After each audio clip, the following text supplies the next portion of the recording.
Caution, the Mark Gungor Show contains adult content intended for an adult audience.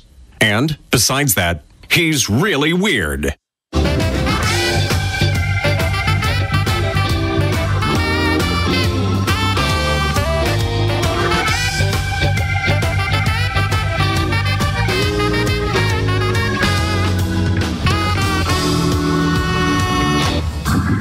Welcome to the Mark Gungor Show with international marriage speaker and author of Laugh Your Way to a Better Marriage, Mark Gungor. This is your source for practical, down-to-earth marriage advice without all the over-spiritualization or romantic nonsense. And now the host of the Mark Gungor Show, Mark Gungor.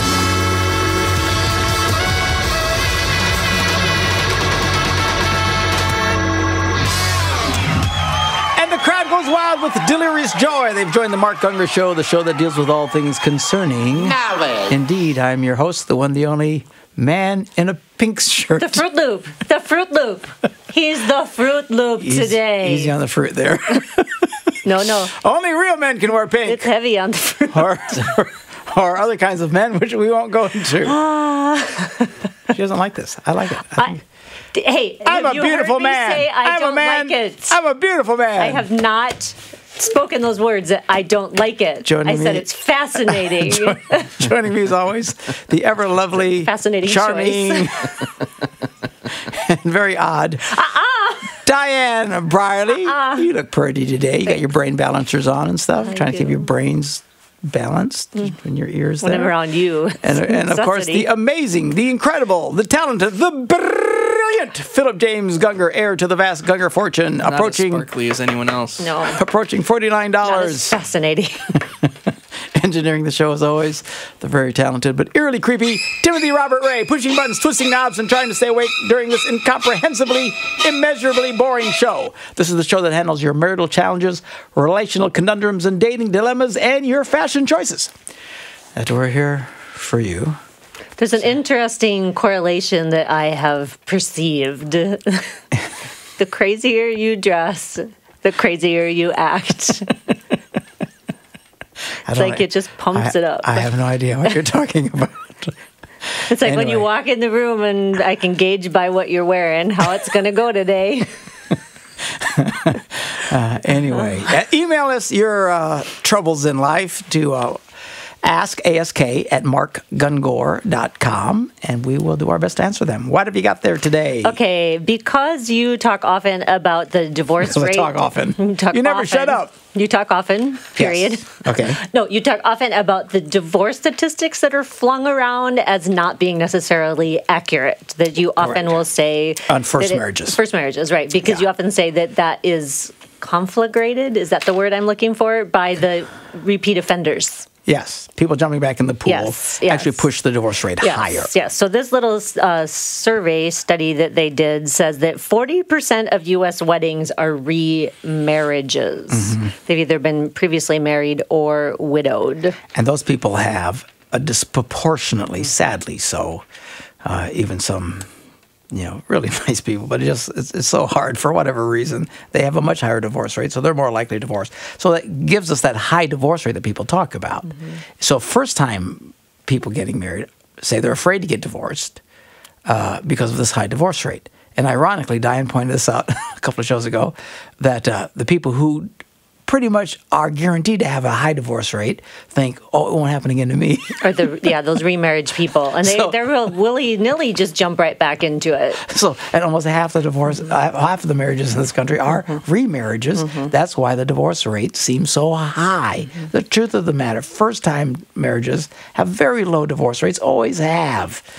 So fear not those of you who've never been married. And again, they're the ones concerned, and the ones who getting married for the 18th time.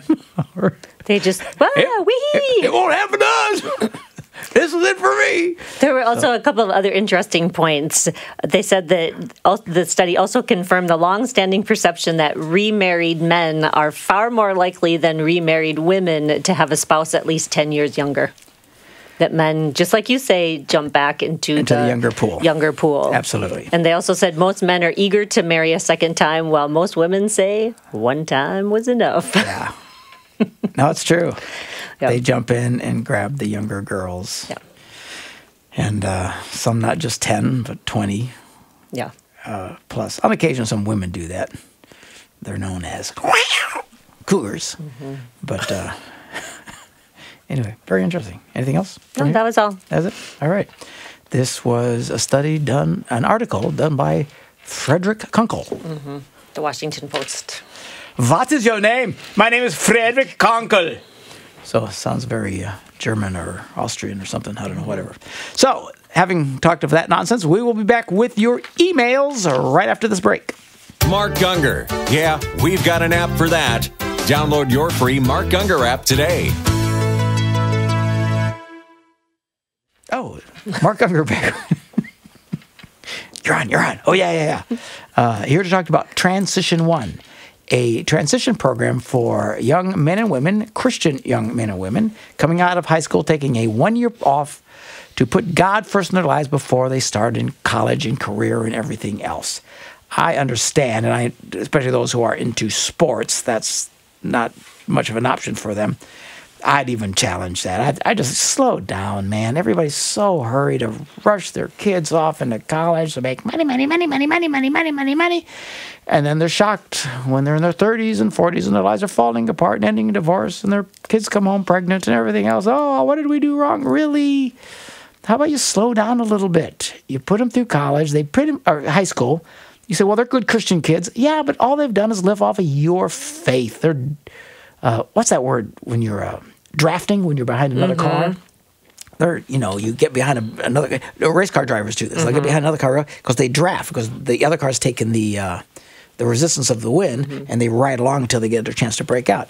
Your kids, by and large, good Christian kids, I've been drafting off of your life. You and Dad are the devout Christians. You bring them to church and stuff. Now you're just going to throw them out on their own without a chance for them to really develop their own faith. I don't think it's a good idea. Take a 1 year program like Transition One, here in Green Bay, Wisconsin, and we teach them how to really focus on life, how to make decisions, how to plan financially, how to balance a checkbook. It's amazing how many of your kids don't even know anything about balancing much of anything. How to make decisions about life and marriage and love and dating and all these things. We spend time, it's not a Bible college, we spend time for several months in the first part of the program just teaching them the basics about life and giving them opportunities to serve. They need to learn to serve.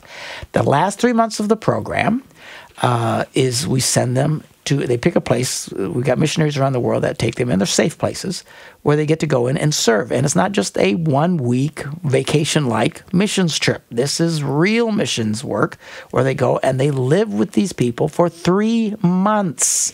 And they learn not everywhere in the world has Wi-Fi. They learn not every place in the world has high-definition TVs. They learn not every place has McDonald's. It teaches them to do life. They will be forever changed.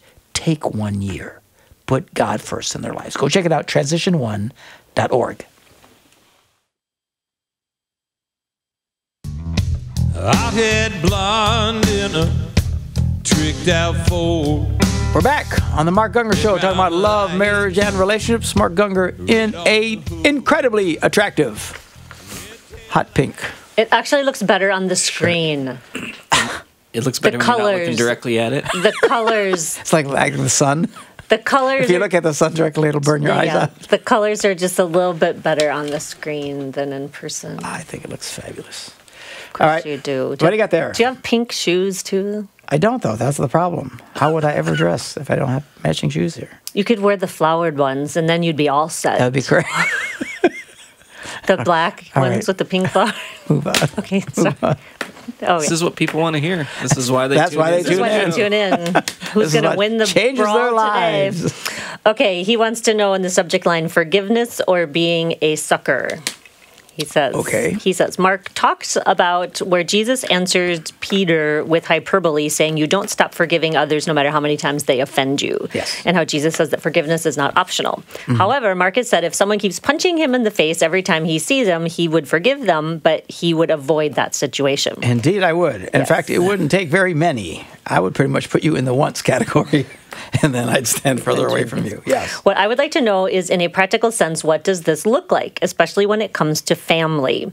It seems the only way to stop the hitting is to not be around them anymore. And if I keep giving them the opportunity to keep hitting me, it's hard not to think about the past transgressions when the same thing keeps happening. Some people say that's not forgiveness, that I should keep leaving my face there to be hit again and again, no matter how many times it happens. But I think that isn't forgiveness. Isn't that being a sucker? What do you think?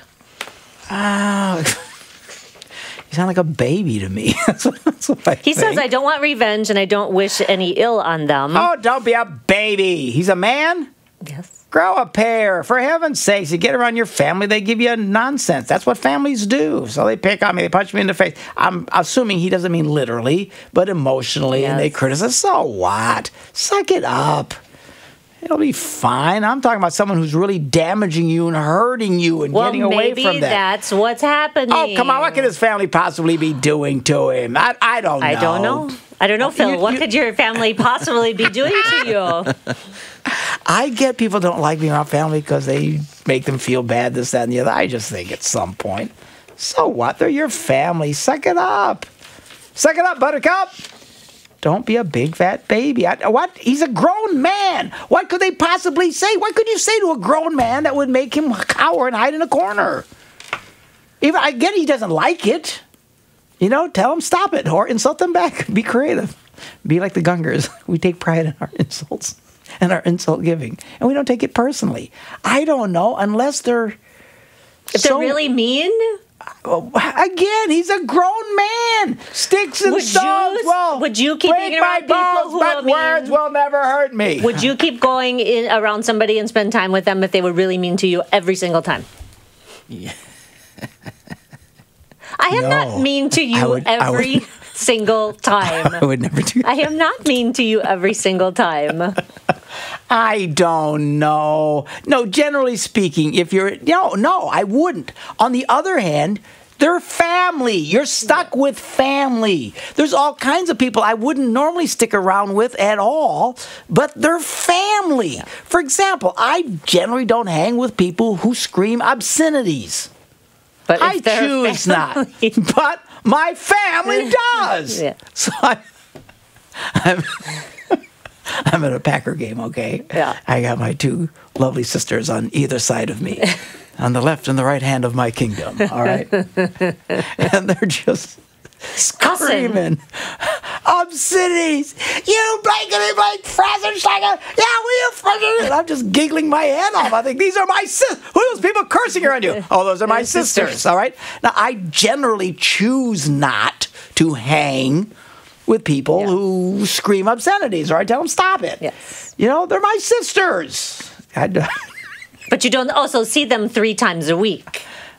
Does he see them 3 times a week? I don't know. I don't know how many times. It's like if you live next to them or you see them multiple times a week or every week, that's different than a few times a year. I love my sisters, and I don't mind their obscenities. It's just something just don't bother me. I don't know what bothers people. What could you possibly say?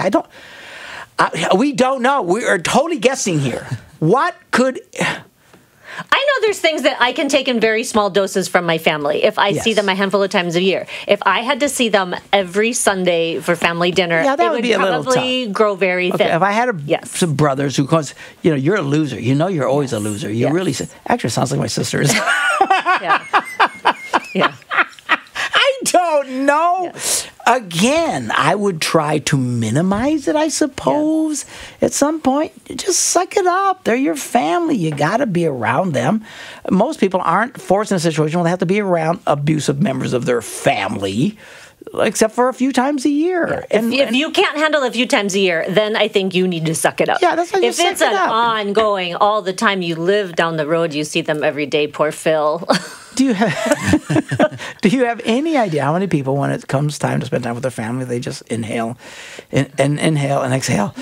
Okay, here we go. Because they tend to be rather abusive, but there's an obligatory... At least a few times a year. Reason for the meeting, Christmas or whatever, Aunt Susie died, and whatever. So you can handle anything for a few times a year. I would think. Proverbs says that a wise man has patience, and it's to his glory to overlook an offense. Yes, a few times a year. If you can't handle a few times a year, I think you have issues. Honestly, I do. That's a great scripture. See, It he's is. a spiritual man over here. Somebody, at least. At this table. It's to a man's glory to what? Overlook offense. We don't overlook offenses. We write them down and we score them, and so I don't know. I would say you need to suck it up. Again, we don't know what they're doing. Maybe they grab him and they flog him. Maybe they got a rack and they torture him I would avoid those situations. I don't know. He only got that email out by carrier pigeon. Yeah. He's locked in the basement. He's in a dungeon somewhere. That's different. That's probably why there's, pigeon poop on the envelope. So I don't know. I would say suck it up. Again, now if they truly damage you, like physically punching in your face, I'd say stay away. That's why I use the analogy. There's people who literally are damaging, and you got a husband who beats you, you need to get away from him. You got guys who are violent and they hit you, and stay away from him. You got to forgive him, but you stay away from him. He's violent, But, I don't know. I think some people tend to be a bit too sensitive, but it is what it is. No, people just are not as insensitive as you. So that throws them in the too sensitive category. This will get me in trouble with some people, but just relax. Check your medication. All right, just take a breath. One of the reasons we were in the presidential campaign, I like Donald Trump. Yes. The reason I like Donald Trump, because he doesn't care what he says. And he's telling everybody to get over it. Well, he's so sensitive, he says such a... Really? So what? I say, good. Who cares? Everybody needs to get over it. Well, he said Latinos are this, that. I am Latino. I have no problem with it. How come you white people got a problem with it? Shut up. For heaven's sake. Everybody's just so whiny about everything and stuff. I just don't have a problem with it. I enjoy the fact that here's a guy who's coming along and he's knocking over all the holy cows of political correctness and what we can say or what we cannot say and stuff. So I was doing an interview the other day, and some guy says, you kind of remind me of the Donald Trump of marriage ministries. And I thought, well, thank you very much. So anyway, I don't know. I think you need to suck it up. I think you'll be fine. All right. We will take a break, come back with another email right after this. Attend Mark's Laugh Your Way to a Better Marriage event. Visit laughyourway.com for upcoming dates and locations.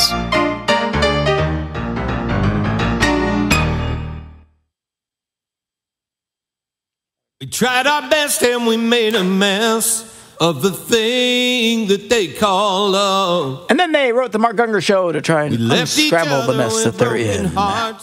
What do you got there? It's a guy writing. He says, I've been listening to your show and you keep saying that pastors should talk about sex and premarital counseling. Yes, I'm a young guy engaged in my fiance, and I have just finished premarital counseling. But there was no mention of sex. What are you saying should be talked about? A bit more info if you would. We are both Christians, both of us virgins looking forward to sex, but not sure what else you think should have been talked about. And would be appreciated. Right there. You're both... I would just ask the question, are you both looking forward to sex? And if you both go, well, yeah, I'm done. That's gold. That's a wrap. What we're talking about are people who have absolutely no intention of having sex. And I know at least 5 personally who on their wedding night discovered the other person had no intention of having sex. And their lives went straight to hell. And then stupid pastors came in and said, well, you were married, you got to honor your... No, you don't. Good grief. It's called an annulment. If they don't consummate the marriage, it's a matter of law in every culture in the world. You don't consummate it, it didn't happen. They're not married because you stood over them. You think you're God with, well, I pronounce you man and wife. You need a swirly. When's the last time I gave someone a swirly? I'm talking about the pastors who think this way. These pastors think someone's married just because they say it. They all need a swirly. Stick your head in the toilet, spin it around your head. Wake up out of your delusions. You get together, you perform the service between God and man, you pronounce the man and wife, they find out they don't want to consummate it, you call them up, you get an annulment, you tear it up. I get so angry about this because I've seen these pastors and they force these people to stay in these marriages. Yes. And they give them all this caca about, well, you made this commitment. What are they talking about? They didn't consummate it. Game over. You make an annulment, you let these people out of the deal. And all this, quite frankly, could be avoided if they would just ask the question, now, are you guys looking forward? Any reason you wouldn't want to be together sexually? And you would think that people would think this, and they don't. You know, we like to watch Downton Abbey in our, this British period movie. Well, you ladies are familiar with it. Yeah, most of the women. Very few men. Guys that wear pink shirts like myself also watch it with their wives, and we enjoy it. So in this series, the butler and the head maid, or whatever she is, finally decide to get married. And they're like in their 60s. Yeah, and they're warm and fuzzy. I did moment. see about 7 minutes of that episode. Yeah, actually, it was sweet. It's just anyway. So everybody's cheering for. It's nice. These nice old people. They decide to finally get married after years of just being on their own and serving others. And well, in the follow-up episode, she starts to struggle because she says, I hadn't really considered this. Considered what? Well, that we have to. Because she was worried at her advanced age that he wouldn't want somebody like her. I get it. But the point being, here's a person who gets married and never thought about the fact, we have to get naked. Well, that was before they got married, though. That was the conversation before the wedding, because she said he could call it off. I know it. My point being, we are looking into Diane's the point is that you are not correctly quoting Downton Abbey, and if you're going to do that, is delusional. Don't take it out of context. My point is, before they get married, you get to see. Here's one of them who hadn't thought it through. Yes. Okay. Yes. So this is a fairly common event that happens in life. Yeah. And maybe she would have that night refused him because she'd been too embarrassed And then what? Well, he should have get an annulment, unless you have some of these moronic pastors. God bless them. They're brothers in Christ and co-laborers with me. But I just think they're so stupid when they force people into these marriages and don't let them out. You get an annulment. The question I think they should ask each other is, are you guys interested? Any reason you aren't interested in having sex? You're both all excited about that, and all they need from you is a yes or a no. Expectations? Ideally, how many times a week for him? How many times a week for her? I wouldn't get into that because they're not going to know until you start getting there. Because everybody they've already. But it can at least get them thinking of we're both going to have slightly different expectations. You can talk about that. I don't have a problem with that. Suggestion box on the side of the bed. But he's asking about my main performance reports, reviews. My main concern is that they're both aware. Like this lady, who she is, gets married and she says, I found a man. I'm thinking about getting married. What do you think? I said, well, I don't know. Do you want to have sex? Well, no, I don't. I said, well, I'm pretty sure. Tell him. I'm pretty sure he does. I don't know if she doesn't listen to me, and I don't want to relive that whole thing. Anyway, that whole thing, she calls me 10 days after I get married. It wasn't even that. It was a week. But we're in hell. Really? It should take you years to get to hell. You're in hell 10 days after you got married. Because he wanted to have sex and she didn't. Oh, my goodness. So that's the main question. You've already answered it on your email. I think you're fine. Can I just ask you a question out of curiosity? These people that you know that have found themselves in this situation, do you know, was there making out? Was there that these people led them to believe that there would be all of this ahead of time, and then they got to the wedding night and they said no? Because that can be a little deceiving. Yeah, but there again, some of these really, really, really, really, really, really conservative, really, really, really devout Christians do not make out. Yeah, well, that's why I was curious. And they're discouraged for that. So, to them, it's all about, being one in the spirit and having a prayer partner and stuff. And they're shocked that you want to get naked. And it's like, what? Yeah. So it's a simple question. Are you guys both interested in having sex? Are you looking forward to that part of your life? Most couples will giggle and smile and say, well, yeah. Okay. Any reason that you think you'd have a problem in this area? No? Okay. Again, when I know personally 5 people this has happened to, that means it must happen quite a bit. Well, I don't know any, so... Really? That's shocking. No, I don't. I personally, I know some of the people of which you speak because I know them, but personally, like my friends or something, I've never personally heard of the situation. I guess because I'm a pastor, I'd hear more. You're a weird magnet. I am a weird magnet. But it's just shocking to me, stunning. And again, I don't have a problem with that. If that's what we find out, then let's get an annulment. What I get angry about is that I find out someone who's been in this situation for 10 years. 8 years. And say, well, why are you still in this? Well, our pastor said we have to stay married because we made a commitment. I get so angry about that. I think as soon as you find this out, you get together, you'll find it out right away. Doesn't take long. You call them up, you get an annulment. Tear it up, start over again. All right, we'll be back with more right after this. Caution, the Mark Gungor Show contains adult content intended for an adult audience. Let me tell you, people, I ain't got nothing but the blues. Nothing but the blues. Unless you listen to the Mark Gungor Show, and all blues are done away. Mark Gungor, Diane Briley, and the amazing Philip James. Gilfunger. What do you got? You want to talk flag page? Sure. Okay. This man is writing, he would like you to elaborate on perfect country people and what do these kind of people want the most and what is their greatest desires. Perfect-natured people. The flag page is a test that you can go online at flagpage.com. Every single one of you who listen to the show should go and take this test. I'm stunned at how many people listen to the show on a regular basis and have never taken the test. Seriously? Go online. Flagpage.com. Take the test. It will give you lots of insights into what makes you tick and how you can understand those who tick around you so you don't get ticked. Brilliant! Can I see your flag page?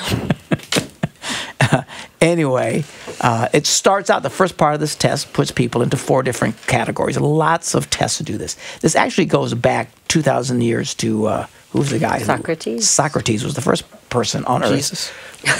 No, it was actually Socrates, who actually noticed you could put people in 4 different categories. And they tend to be, we put them in English, fun people, control people who like to control things, perfect-natured people who like everything just in a certain way, and peace-natured people who just want everything to be calm around them all the time. They're all good people. It takes all these people to make the world the way that it runs. Now, a lot of tests use fancy words, the Greek words like phlegmatic and choleric, and so we just use plain English. Others use colors. Some use animals, frogs, lizards, chickens, birds, whatever. It's all the same basic test. It's really easy to do. Now, our test builds way beyond that. And what I like about our test is it actually measures this and shows how much of each of those is in you. Because a lot of these tests, you'll just take it and they'll show you the one. You're a this. Okay, but how much of the other ones do I have? I don't know. We just show the one thing. Because it really shows you the picture of you. How much control do you have in you versus how much fun do you like? Are you motivated by? How much perfection do you like to have? How much peace do you want to get? Because it really paints a picture of how and why you act the way you act. The more you understand yourself, the more you'll be able to succeed in life, quite frankly. And the more you can communicate clearly to others, the more you will succeed with others. We encourage this with families. We encourage this with couples, with children, step families. Oh, my goodness. You guys all need to do this test so you can understand each other and these kids that don't like you. Offices do that. The military uses this. And not just with couples. Special forces units use this test. What do they call these guys? Downrange is the phrase they use for these guys that are out there. And they literally do the flag page together. When they got like 13 guys, whatever, in a special forces, highly trained men who know how to kill and destroy with precision that is rather impressive. And these guys work together like a fine oiled machine. They take the flag page. I talked to one of the chaplains, and he said, I deal with the best of the best. And they are the best. These are the cream of the crop people of the world. He says, so I only bring them the best of the best. And that was his glowing recommendation of the flag page. You people watching, you haven't done this? Shame on you! Be the best you can be! So special forces units do this so they can understand themselves, understand each other, and learn how to communicate and understand what makes people tick. Think of how different Rambo would be if he'd have taken the flag. The flag page, really? Right. We wouldn't have had the Rambo 2 because we would have fixed him in Rambo 1. What do you think he would have been? I absolutely have an opinion on this. The character of Rambo. There had to have been perfect in there. idealistic? The biggest one? Oh, peace? Peace. You think he was peace? He didn't want conflict. He didn't want war. He tried to avoid this. That's You why remember, they drew first blood. Yeah. They drew first blood. That was the name of the thing. Yeah. He did everything he can to Yeah, avoid it. peace. He was living out in the Very good. mountains, just wanted to get along with, even though he's a highly trained killing machine. And there's a lot of special forces guys exactly like that. They don't want to hurt anybody. Wouldn't you think they almost have to be?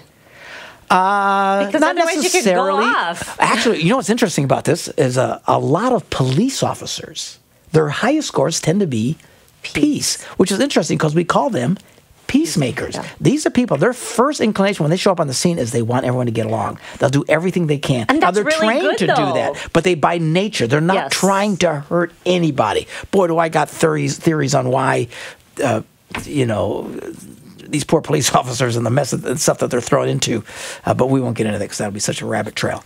But a lot of them are just really police are peace-oriented people, and really, if you're going to give someone a gun, it probably should be kind of That's what I'm saying. peace-oriented. But there's perfect. It doesn't really matter. It doesn't mean you're disqualified as a police officer. As you're Don't give it to a fun guy. Don't give it. Hey, look at this! Bang! Even fun people can be responsible with firearms. I speak from personal experience. So it's all fine. Now, one of the countries that we talk about with these motivations is our perfect-natured people. These are people who just like things done a certain way. They're very detail-oriented. They tend to be highly creative human beings. They are the Michelangelos of life. Your best fill-in-the-blank almost always, not always, but almost always comes from this world. Your best architects tend to be perfect-natured people. Your best heart surgeons tend to be perfect-natured people. Your best airline pilots, wouldn't surprise me if a lot of special forces guys and, just people who are really big on detail. They know how to do things to the finest level of perfection. The bulk of artists, you got someone who loves to sit and paint. So I tell you, if it's not their highest score, it's somewhere it's big for them. Some of your greatest musicians are perfect-natured people. Not necessarily your greatest performers. I am a musician, but really I'm more of a performer. Mm-hmm. Performers tend to be more fun people because they love the attention of everybody. The perfectionists in the group are the guys in the band. Mm-hmm. These are guys who really study their music and they play it to perfection, and they don't care if anybody's looking at them and watching them. Most performers like to have fun. Although a lot of performers, actually one of the categories is perfect fun. They call some of the greatest performers. They have both perfection and fun. But fun is a big thing for people who like to be in front of everybody. But you get anybody artistic, all this kind of stuff, they tend to come from the world of perfect. These are the people who make things work. The people who designed the little chips and diodes, and I don't know if they even use diodes anymore. I don't know what, all the stuff that makes it possible for you to see me and hear me right now. The people who design these things tend to be perfect-natured people. They're highly detailed people. They sit there and they make these little, they stress over how many, what do they call those in the chips? How many? The bytes, the gigas, the nanos. Like you got a chip, like a 3-chip camera, but how many things are in the chips? What do they call those? CCDs? Yeah. What are they? But they're pixels. Pixels. Thank you, Timmy. Pixels. The same. These are the people who on Apple, they really stress out because now instead of 18 gazillion pixels, we got 18 gazillion in 2. I tell you, guys like me, we don't really care, okay? There's no way I would do this for a living. These people do it and they love it. Mm-hmm. They're constantly pushing the envelopes and stuff. So they tend to be they're brilliant people, wonderful people. The knock for them is their stress for perfection that tends to pull them high. For some people, tends to knock them down. When they can't get everything just right, they get highly discouraged. And it tends to beat the snot out of them, and they can struggle greatly. We theorize, I'd have no way of measuring that. Certainly the people that come to me, a great number of them are damaged perfect people. These are people who feel bad because everything's never quite right in their life. They struggle horribly, and it can be a real problem for them. And they can easily get depressed. Like Michelangelo, I say these people are the Michelangelos of life. Michelangelo himself at times struggled with depression. He writes in his diary, I feel it must be a great disappointment to God. Seriously? If you're a disappointment to God, Man, I suck. How could Michelangelo? God, look at boy, this guy really bites. But he's a perfectionist. And sometimes it can suck the life out of them. If you have detailed, sensitive little children who cry at the drop of a hat and always everything's right, don't be yelling and screaming at them. You don't want to grow up damaged, perfect people. You want them to grow up healthy. The healthy ones succeed greatly in life. The damaged ones struggle terribly in life. They can still pull out of it. There's a great book actually written by Kevin Lehman. Kevin Lehman. And what's When Your Best Isn't Good Enough. When Your Best Isn't Good Enough. For those of you perfectionists and you struggle with this, go online, look up When Your Best Isn't Good Enough, written by Kevin Lehman. He really helps these people to understand what makes them struggle and how to turn that around so that your desire for perfection will pull you up instead of constantly knock you down.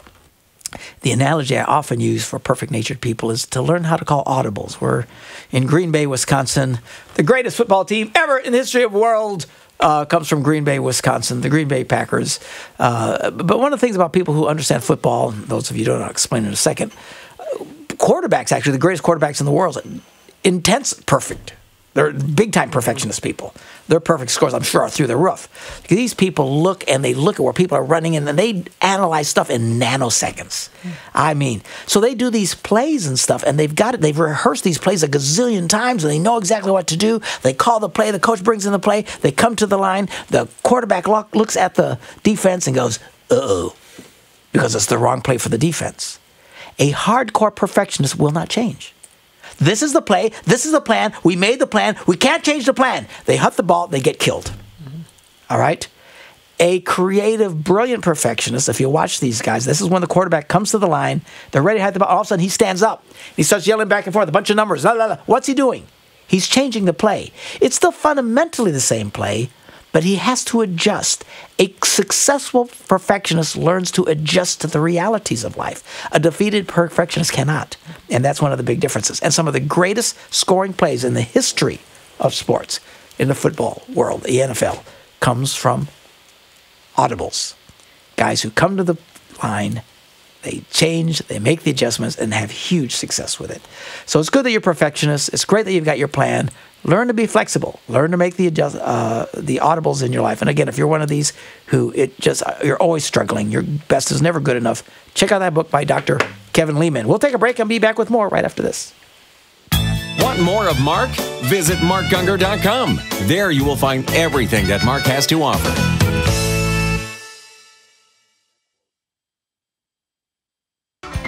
Fish won't bite and I don't care.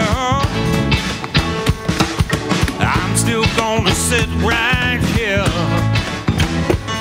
If I wait for tomorrow, it might not come. We're back on the Mark Gungor Show, talking about love, marriage, and relationships. I like this. I like this suit. This shirt. Pink. It's pink, baby, but it's a cool pink. All right. Okay. Dating questions. Well, yes. I love dating questions. It's a man writing. He says, my question is for Mr. Gungor to help clarify. He has heard you give the advice about no touchy, no thinky. No touchy. Yes. Right? Okay. Yes. And he has also heard you make statements, say that couples... Let me bring our audience, for those who are fairly new to the show. I often get this thing from Christians say, well, the Bible doesn't say you can't masturbate. The Bible doesn't say you can't give each other oral sex. The Bible doesn't say you can't feel up your girlfriend. The Bible doesn't... And they're right. It doesn't say that. Here's what the Bible says. Jesus said, don't think about it. And Paul said, don't touch. So when you start with no thinky and no touchy, you don't have to spell out the details. What can we do? I don't know. If it doesn't involve thinky and touchy, do whatever you like. All right, so he says he's heard you say that, and he's also heard you make statements saying that when people ask that couples can kiss during the dating and courting period and that there's nothing wrong with it. But since the lips of humans are one of the sensitive parts of the human sexual anatomy, are we not leading them to fornicate? For instance, no matter how small or insignificant a fire may be, I guess we will all be careful not to bring it near a flammable substance. So my question, will it not be acceptable for the single ones who are dating to stay away from kissing just in case it might cause them to fornicate? Of course that's acceptable. Perfectly acceptable. If that's what you want to do, and I cannot deny your logic at all. I think it's very sound logic. People just ask me, do you have a problem with people kissing? Not if that's I the don't. only thing you do. Generally assume that just because someone kisses, they don't start fornicating. Now, yes, at some point, if you've never kissed, you just don't fornicate. I get it. The one can lead to the other. If you never talk to girls, you'll never fornicate. One can say, well, if you talk to girls, you're going to fornicate. Because you always have to talk to them first before you end up fornicating. Yeah, it just depends on that. So, I do not have a problem with that logic at all. I know people, I've been to weddings where they have never kissed each other, and on their wedding day, right there in front of it, is the first time they kissed each other. I have no problem with that. I applaud, and I think it's great, and I think your logic is sound. So you don't have a problem with me, and I don't disagree with you. Or not kissing in private, not kissing alone. That would be another way to prevent it, because I don't think if you're going to kiss somebody, you'll do in public what you do in private. I'm just saying. Again, I understand the logic. I don't have a problem with the logic. On the other hand, if someone says to me, is it okay if we kiss? I would say, yeah, I don't have a problem with people kissing. Well, that's the touchy. I get it, but I just don't have a problem with the kissing. You know, you like each other. You're with each other. I don't know. Maybe I'm a carnal man. I just can't imagine dating someone that you're in love with and never kissing them. I just think it's rather odd to me, Now, look at Song of Solomon. Were they married in Song of Solomon, or were they dating before they got married in Song of Solomon? Do we understand that? I don't know the answer to that. It sounds to me like they're, it's a portion of them, flirting and stuff. Let him kiss me with the kisses of his mouth. And, I say, well, they're already married. Really? Then why aren't they together? I don't get it. So I don't know. I don't have a problem with the kissing.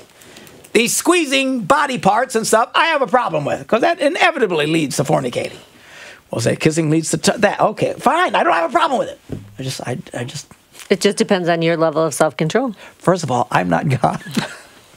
I know I seem very godlike in this handsome pink shirt, but I think I've made it clear. I don't know what else to say. Let's keep saying it over and over and over again. All right, let's take a break and be back with another dating question right after this. Have a marriage dilemma? Email your questions to ask@markgungor.com, and Mark can answer them during one of our shows.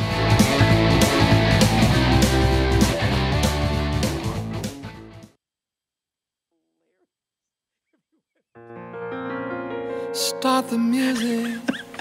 Don't you think, Phil? It was done really well. Would that not be funny? Mark Gungor Show, talking about what would be funny. Because I'm a funny guy. Pink.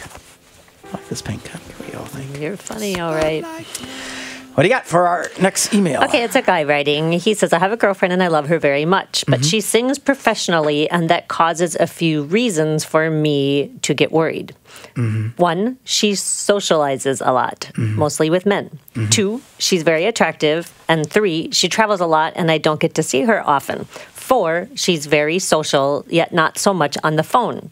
She barely talks to anyone over the phone, and that includes me. So until we get our lives on track, this is going to be the situation for maybe the next 1 to 3 years, because apparently they're trying to get her musical career launched or something. We are growing in faith and learning to trust each other and trust God. So my question is, what advice can you give us to get through this tough time of our relationship? From my perspective, it's hard because I want attention and to spend time with her, and the distance and the not being on the phone thing is making things quite difficult. That's only me and my point of view. We don't have time for intimate or intricate conversations these days, so I don't really know how she feels or thinks. And yes, I have tried to ask her. Okay. Listen to me. You and all you dating single people out there. Yesterday we introduced a phrase, a word, and the word is Nimrod. A Nimrod, there's two definitions of the word Nimrod. One is a skilled hunter, and the other one is a moron. I bring it up in the context of the latter. Don't be a Nimrod. The purpose of dating is to find out what you think you can handle and what you can't handle. You start dating someone and you start seeing things that make you uncomfortable, you break it off with them. Now, we're not talking little minor things like he, sneezes when you don't want him to sneeze. I'm talking about serious stuff. This is the exact kind of thing that will end you and her in divorce. Because already right now you don't like the fact that she's social with all these people and that she's in front of the world and travels and all this other kind of stuff and probably talks to other men, which is already bothering you. When you know this already bothers you, stop! Let her find some guy who's comfortable with all that. Because here's what's going to happen. Both of you, Nimrods. You're going to drag this out, and we're going to pray through it. We're going to struggle. But he really loves her. He's a Nimrod. He says he really loves her. He's a Nimrod. So what's going to? Let me tell you what he's going to, because he's not going to listen to me. All right, he's going to keep dating this chick and these two, and they're going to struggle through. They're going to pray through it. They're going to get counseling for it. Listen, when you need counseling before you get married, that's a warning sign. So he's not going to listen. He's going to do all the stupid stuff. He's going to eventually marry the girl 3 years from now. It was another stupid thing. So then they're going to get married, and she's going to keep traveling. And you know what's going to be their big point of contention? That she won't talk on the phone, and that he never gets to see her, and that she spends too much time talking and socializing and being around men, other guys. And you guys are going to argue about it, and you don't care about me, and your career is more important than me, and then you're going to get divorced, and your 2 children will be traumatized, and then you're going to be writing the Mark Gungor show, I ended a divorce, whatever happened to me? I'll tell you what happened. You're a Nimrod! For heaven's sakes. You can learn to play the bass. Or you can learn to play the bass and go on the road with her. No, but even still, he's got a problem with her talking to these other men. You know? Now, we could argue the wisdom of her talking to these other men, but that's not the question, and that's not our job to fix her. The problem is you're dating with a girl. She has a particular lifestyle you do not like. Stop it. Dump her butt and move on. Well, I love her. Well, get out of love with her and find someone else that you're comfortable with, that you like the way she does things, and she's only interested in talking with you and likes to share with you, and she's not traveling on the road and doesn't have to make you uncomfortable, and she's not hugging men who are interested in her because she's pretty and she's in front of the world singing and all this other kind of nonsense. Listen to me. A professional, and I did this for many years. I know what it's like to be a professional musician. I was one for many years. It is a very strange lifestyle. It is not for everybody. If you're not comfortable with it, and clearly you're not, dump her. This is when you find out what you should be doing. The fact that you're writing me is an alarm. For heaven's sakes, when you need counseling before you get married, you're a Nimrod. Break it off with her. Find a girl. You'll cry, she'll cry, we'll all cry. Call me up, we'll cry with you, and we'll take turns. I'll cry, and then you can cry, and then I'll cry, and then get rid of her. And find a girl you can do life with that you're comfortable with. You single people, I don't understand it. They're with people, they do things that they hate, that makes them uncomfortable, drives them crazy, and they marry them anyway. Because they love them. Because they're Nimrods. And not the hunting kind, the moron kind. Wasn't he also the captain of that submarine? That was Nemo. Dump the girl. Move on. You'll be fine. Find someone you can do life with. All right. See ya. Bye-bye, boys. Have fun storming the castle.